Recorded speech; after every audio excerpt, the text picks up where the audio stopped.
Joining us now is Juniper CEO Kevin Johnson. Kevin, thank you so much for joining us here on Bloomberg West. So Cisco is your biggest competitor. Cisco has been accused of spreading itself too thin, pursuing too many new businesses. How does Juniper go after new businesses without getting the Cisco syndrome?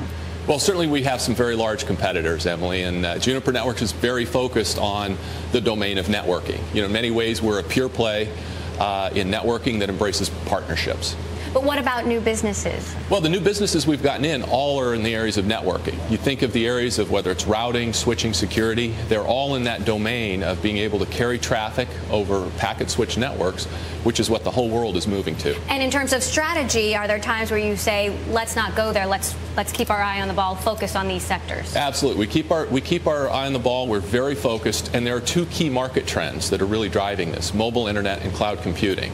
So this explosion of smartphones and tablets on the mobile internet side, combined with bigger data centers, more digitization of content, more services and applications, that's playing to the strengths that we have.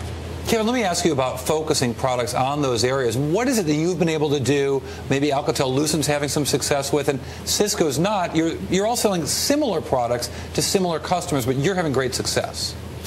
Well, Cory, this company was founded 14 years ago with a focus on a new paradigm for networking. And so it's a company that's really based on innovation. And that innovation happens in the layers of the silicon, the system, and the software. And we've put that together in a very unique way. We've continued to fund R&D, and we've continued to innovate in ways that have lowered the cost per bit of traffic far faster than our competitors have innovated, which has allowed us to grow market share in a very rapidly growing market. Now, you've got about $1.8 billion in cash, I think, in the balance sheet and cash and equivalents. Talk of $1 billion debt offering. Why do a debt offering now? Well, certainly when we look at the cash position that we have, and we look at the amount of cash we have in the U.S. versus overseas, and the uses of that cash, both for operating liquidity as well as strategic purposes for some of the M&A that we've been doing, we felt that that was a prudent thing to do with the cost of capital as it is in the market today. Let's talk a little bit about QFabric, your big entrance into the data center. You've given your sales team a tough chance to basically convince companies to rip out their old systems and build new ones. How do CIOs respond to that sales pitch? Well, first of all, CIOs do not have to rip out their old networks and put in new ones. The migration path we have for QFabric interoperates with their existing data center networks, and so we've made it a very, very seamless migration path. And there's a couple of key things that I think are relevant. First of all, 40% of our revenues today come from enterprise customers. So we have a relationship with these large customers today. We have a large and growing direct sales force, but we also have some very large partners, including IBM and Dell. So I think we've innovated in a way that has very significant benefits for our customers, and then we're able to provide them a very seamless, smooth migration path to this new technology. Kevin, I heard you say the magic letters M&A. That'd be mergers and acquisitions. There's a lot of speculation about, as I mentioned, some products that you guys seem to be missing in your portfolio, particularly in the optical arena. Is that an area that might look attractive for the right price to acquisition?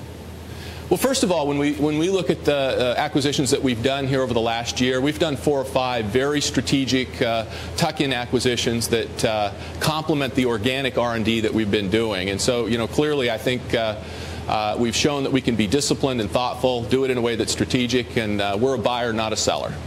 So when you do this kind of deal, do you look at an EBITDA margin that's matching your own so that you're using the right kind of capital because maybe you're raising cash and debt? I mean, how do you evaluate how much is too much to pay? Well, certainly, first of all, we look at the strategic rationale for these acquisitions that we've done. And in every case, the strategic rationale has been aligned with the organic R&D process that we have for our software operating system called Junos. And as far as that has taken place, those acquisitions have complemented it.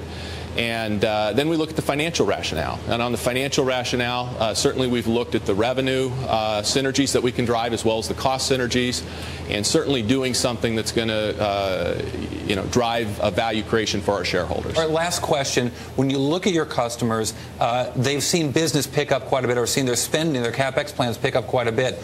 Do you think we're seeing a trailing off of that, or is that spending accelerating, their CapEx spending at the carriers? Well, certainly from 2009 2009 to 2010, we saw significant growth in the addressable markets that we focus on, and our view is, as we look for 2010 to 2013, we're going to continue to see growth in those addressable markets. All right, networks are becoming more and more relevant. Sorry, I didn't mean to cut you off, Kevin. Thank you very much.